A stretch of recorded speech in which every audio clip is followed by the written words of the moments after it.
Hi అందరికీ welcome to my channel Smita stories. నా పేరు సుష్మిత. మేము ఉండేది మస్కట్లో అండి. నాకు 3+ ఇయర్స్ ఉన్న బాబు ఉన్నాడు. మా బాబు పేరు వచ్చేసి అద్విత్ అండి.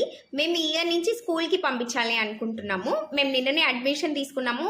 మీకు కావాలంటే దాని ఫీజు స్ట్రక్చర్ ఎలా ఉంటుంది అనేది మీరు కామెంట్స్లో అడిగితే నేను దాన్ని కూడా ఎక్స్ప్లెయిన్ చేస్తాను. మేము అడ్మిషన్ తీసుకునేది కేజీ1 ఈజ్ నథింగ్ బట్ నర్సరీ అండి. కానీ ఇక్కడ నర్సరీ కంపల్సరీ పంపించాలా లేదా అనేది మన చాయిస్. కంపల్సరీ పంపించవచ్చు, పంపించకూడదు. బట్ స్కిల్స్ డెవలప్ అవుతాయని మేము డిసైడ్ అయినాము స్కూల్కి పంపించాలని.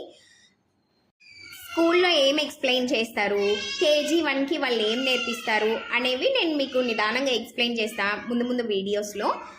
బట్ అడ్మిషన్కి వెళ్ళినప్పుడు మేము అడ్మిషన్కి వెళ్ళినప్పుడు బాబుతో ఇంటరాక్షన్ సెక్షన్ కూడా కండక్ట్ చేశారు. బాబుని కలర్స్ అన్నీ అడిగారు. What is your name, basic అన్నీ అడిగినారు. మనం ఏమనుకుంటామంటే 3+ ఇయర్సే కదా, వాళ్ళకి ఏం తెలుస్తుంది అన్నీ అనుకొని మనం ఏమంత ప్రిపేర్డ్గా వెళ్ళాము. బట్ ఇక్కడ అన్నీ చెక్ చేస్తారు. ప్రతి ఒక్క స్కూల్లో ఇప్పుడు మ్యాండేటరీ అయింది అనుకుంటా పిల్లలని చెక్ చేయటము. ఇంగ్లీష్ స్కిల్స్ కూడా లైట్గా చెక్ చేస్తున్నారు వాళ్ళు, పిల్లలకు అర్థమవుతుందా లేదా ఎట్లా అనేది. మా బాబు అయితే చాలా బాగా పర్ఫామ్ చేస్తున్నారు. Very good, very active kid అని చెప్పినారు.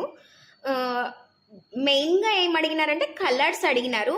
రింగ్స్ ఉంటాయి కదా, మామూలుగా రింగ్స్ పిల్లలు ఆడుకునేవి, అవన్నీ తీసి మామూలుగా ఎట్లా సెగ్రిగేట్ చేస్తారు అని వాళ్ళు అదైతే టెస్ట్ చేసినారు. మా బాబు బాగా పర్ఫామ్ చేసినాడు, వెరీ గుడ్ అని చెప్పినారు. నెక్స్ట్ వీడియోస్లో ఏం చెప్తాను అంటే అసలు కేజీ1 మ్యాండేటరీ కాదు అని చెప్పినారు.